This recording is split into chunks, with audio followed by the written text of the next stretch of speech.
très bonne soirée. Messieurs, dames, le temps file. Je range mes petits papiers, je redémarre mon chronomètre. Tac, ce qui me permet d'accueillir notre dernier invité de la session de Quand la relève scientifique rayonne, Marc-André Renaud. Allô Marc-André, Bonjour, ça va bien? ça va très bien vous? Ben, ça va super bien. Oh, on se peut tutoyer, on peut se tutoyer hein, quand même. Ça va bien là. J'ai quelques rides qui apparaissent, mais on peut se tutoyer, c'est parfait. Écoute, Marc-André, on va changer un petit peu de thème. Là, on a beaucoup parlé vulgarisation, par écrit, avec le journalisme, par oral, avec Matériel en 180 secondes.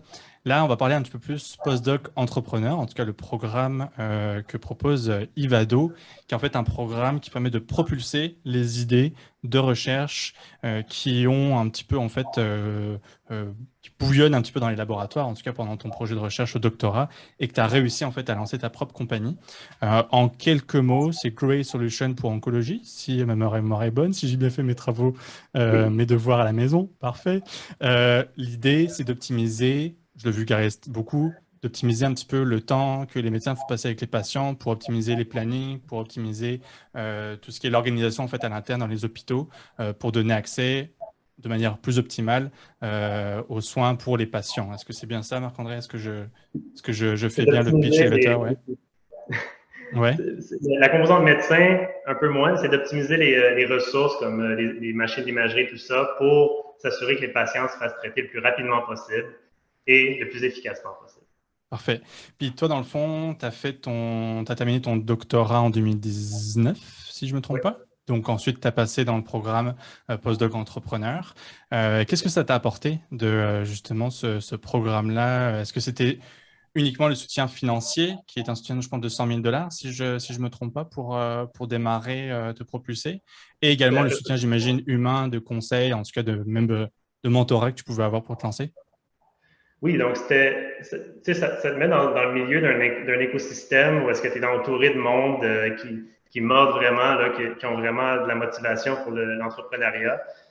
J'ai bénéficié beaucoup là, comme il y a une des plus-values, c'était de participer à NextAI, la communauté Ivado, tout ça, toute l'exposition. C'est sûr que toute l'expertise aussi, d'avoir des conversations avec tout le monde facilement d'accès, c'est vraiment ça, comme ça qu'on a pu bénéficier. Évidemment aussi le support financier. Là. Ouais, ouais, forcément. Veux pas, c'est le nerf de la guerre. Il y a besoin d'un petit coup de pouce pour se propulser, puis pour démarrer. Ça fait maintenant un peu plus de 2 ans. Est-ce que, ça c'est une question qu'on avait passée à travers en pré-entrevue ensemble. Comment est-ce que la pandémie a impacté tes activités? J'imagine ça a dû bouleverser pas mal tes activités. Comment est-ce que tu l'as vécu? Ouais, c'est moins un bouleversement plutôt que ça nous a forcé à focuser vraiment sur l'optimisation des ressources parce qu'il y a eu une réalisation que c'était vraiment important et ça nous a mis doubler d'efforts essentiellement dans une direction, tandis qu'au début, on était un peu plus ouvert sur quel problème on allait résoudre. En fait, je Ouais, dirais que ça nous a plus focusé.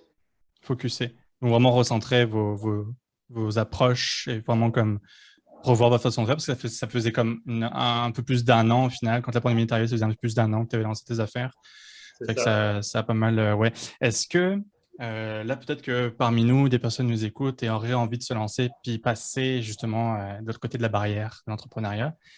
Ouais. Deux questions pour toi. La première, comment est-ce que tu as vécu justement le fait de te lancer vraiment en affaires puis lancer ton propre business? Puis deuxièmement, quel conseil tu donnerais aux personnes qui nous écoutent, qui auraient un début d'idée, un embryon de quelque chose qui pourrait déboucher sur quelque chose d'intéressant en termes de compagnie, puis avoir un impact sociétal? Qu'est-ce que tu donnerais comme conseil à ceux qui nous écoutent? Comme conseil, je dirais c'est le conseil qu'on donne tout le temps au monde, c'est le plus rapidement possible s'allier avec les utilisateurs possibles de notre solution. Donc, si on a une idée, on trouve quel problème est-ce qu'on résout, on trouve immédiatement qui va bénéficier et le plus rapidement possible d'aller leur parler parce que ça va vraiment bonifier les idées. Euh, je répète tout le temps la même chose. Il y a eu une réalisation quand j'ai commencé l'entrepreneuriat, c'était que souvent en tant que physicien, l'idée c'est qu'on pense que ce qui compte, c'est la qualité de la solution technique qu'on va avoir, la force de l'algorithme et tout ça, mais il y a tellement une énorme partie surtout en santé, du déploiement de technologies qui est plus sociale, la gestion du changement, convaincre le monde de prendre l'effort de faire confiance et tout ça. Puis c'est vraiment mettre énormément d'efforts là-dessus, de ne pas négliger cette facette-là de communication avec tout le monde. Et du relationnel, dans le fond. Exact. Réseautage, puis de vraiment faire des partenariats, de se faire Oui. connaître avant tout aussi. Puis cet aspect-là, c'est vraiment un aspect très intéressant. Et d'ailleurs, as-tu suivi des formations en fait quand tu l'as lancé ou comment est-ce que tu as appris finalement à être entrepreneur?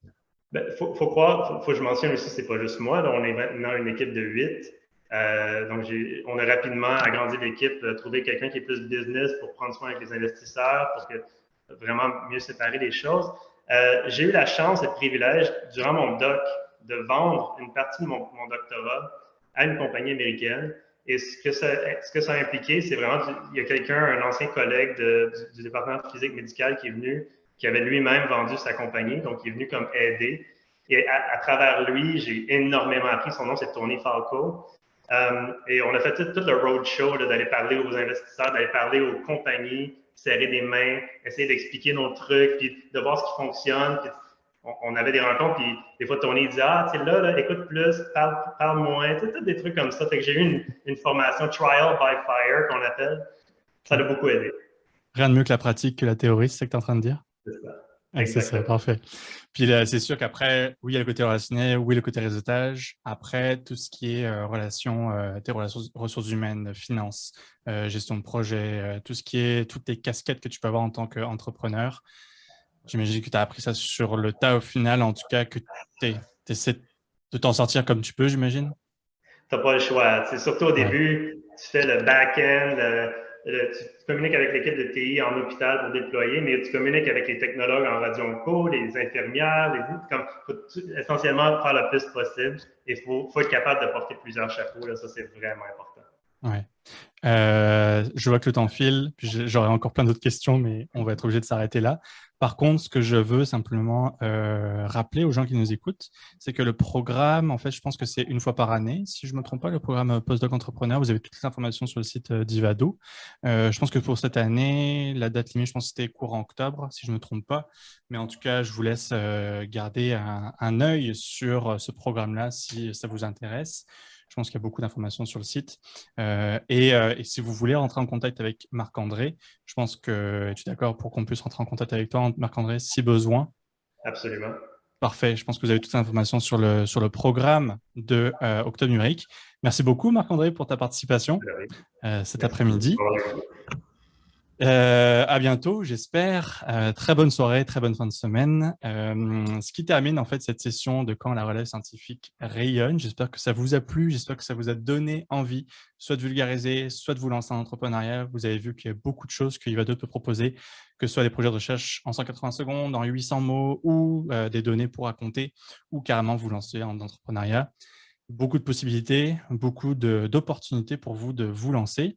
Simplement, oser, c'est la chose que je vous dirais. Moi-même, je suis un communicateur scientifique. Quand on vulgarise, il faut oser, il faut bien commencer quelque part. Donc, si ça vous tente de démarrer, ça peut être un bon point de départ parce qu'Ivado vous permet d'être très accompagné dans ce processus-là. C'est l'une des nombreuses forces que Ivado peut proposer à travers ses programmes.